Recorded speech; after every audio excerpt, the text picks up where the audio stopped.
Welcome to Data Science Using Python. This video we're going to talk about subsetting on rows and some basic logic statements.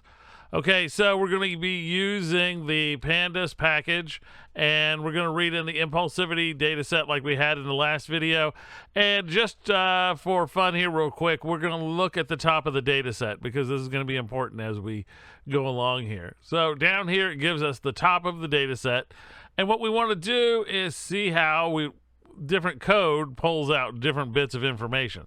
So suppose if I just do this, imp1 df, and just say, well, what if I wanted row 5 and I just put in 5 in here? What happens? Well, you'll see that didn't like you. Okay, Python said, I don't like you. But this is where we need to put in the index location. That's iloc. So if I do df and then I put iloc and put in here 5, when we run this line, I get a very different answer. Okay, this gives me the index of 6. Let's see, remember we're starting our indexing at 0. So this would be the 6th observation is number 5. Remember that when you're doing this. So let's just put a little comment here. Comments are great. So this doesn't work. This gives the 5th observation. The 5th. Put here no 6th observation because it starts at 0. If we want to get a range of values, we can do the same thing using the iloc because it's using the index of the values. Remember, when you look at the data set, when we looked at head, you could actually see the index along there. So if I run this here real quick, you'll see here's the index here, 2, 3, and 4. Notice it doesn't go to 5 because it has 2, 3, 4, not including 5. So, but it gives all the rows. Gives, let's see, rows 2, 3, 4, but not 5. Okay, but all the columns are there. Okay, and that works well. Now let's try to do just a little bit of logic here to make things work. So suppose I want to subset not just on the number of the observation, which usually people don't care about the number, but sometimes you might. So I'm going to put this in parentheses here. I'm going to do imp1 df, and then I'm going to put in here brackets. I'm going to look up gender, if I can spell it. And then we'll put inside here equals female. If I run this, notice I have a little thing over here that's telling me there's something going wrong here. Because I don't have a 1 there. Okay, so now if I run this line, let's see what happens. It subset it, my data, and notice that the gender for all of these are female. It doesn't pay attention to the index here. And so you have to be careful about that. It's not paying attention to the index at all whatsoever.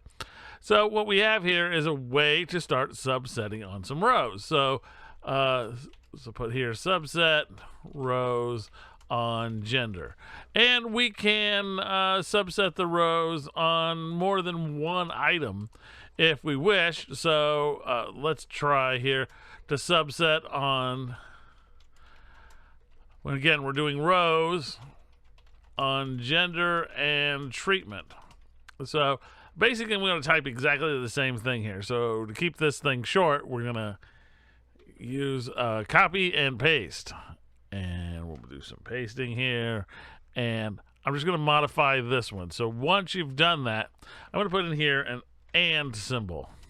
Okay. Then I'm going to do in parentheses imp1 df. Don't mess it up again like I did before. trt. And then I want this to be equal to, let's say, n was one of the values in here, over here in the treatment. It happens to be the first one in this list. That's how I picked it out. And I'll put a little space in here just so it makes it easier to read. It's not needed. It just makes it easier to read. So if I run this, it is a smaller set. It's whatever was in here, but everybody has treatment and their gender is female. So one of the things you might want to do is try an OR statement. And we'll just take the one we have here real quick and copy and paste it and just change the AND to an OR symbol. And the OR symbol is basically a vertical bar. And the vertical bar on my keyboard is found the button above the Enter key, but you have to hit Shift to do it. All right, so if I do this, this will give me an OR condition. Okay, so and the key here is OR. So, and then you can put over here, or it uses the bar for notation or syntax. I guess that's the correct word, syntax here. All right, so we've got this. Now, let's suppose we want to grab more than just one of these. And what I'm going to do by this is I'm just going to take here. Suppose I want to grab another OR statement, but here I'm just going to modify the one I have if I can get my fingers to work right. All right, so here I'm going to just change this to treatment. And since it's an OR statement, I'm going to make this treatment equal to L. Okay, and what this should do for me is give me everyone who has treatment L or treatment N, and this would be a legitimate use of an OR statement. The one above is not really useful, but we could copy and paste it quickly. So a useful OR statement. We could do this, and when you run this, you will see that it produces only L's and N's, doesn't care about gender because that's not a condition in this anymore. So L's or N's are here. You could write this into a data frame if you wanted to. So you could do imp1 ln, and that's probably good enough. And just put equals, and if I run this, it's going to create a new data frame with only that information in it. And you can see it has 18 rows and all 10 columns. Now, one other thing you could do with this is if I have a lot of these that I need to pay attention to, I might want to try something else. So a better code for this, especially if you have lots of them. So what I'm going to do is imp1 again, df, just like is my data set. And then I'm going to again bracket it. I'm going to put in here imp1 df. But there's this interesting thing that I can do here. It knows that it has column names, and if I put a dot, I can grab that column name. Okay? And I didn't do this in the last video because I was trying to emphasize using the actual names, but this will actually grab that column for me.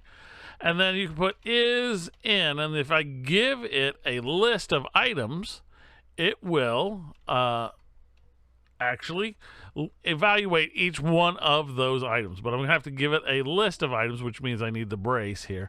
And I know this format makes it hard to see this, but you'll see what it comes out here in just a second. So I'm going to do L and then comma N. And this should give us the exact same information. But notice I didn't have to do all of this all again. And if I had like 7 or 8 of these different types that I wanted to pull, this makes it really easy to just put them all in a little list here and have it work itself out. So I'm going to run this and make sure I get exactly the same thing I got here. So it was 0 and 23 was the last one, just for a quick check. And it looks like I didn't do anything. Here's 0 all the way to 23.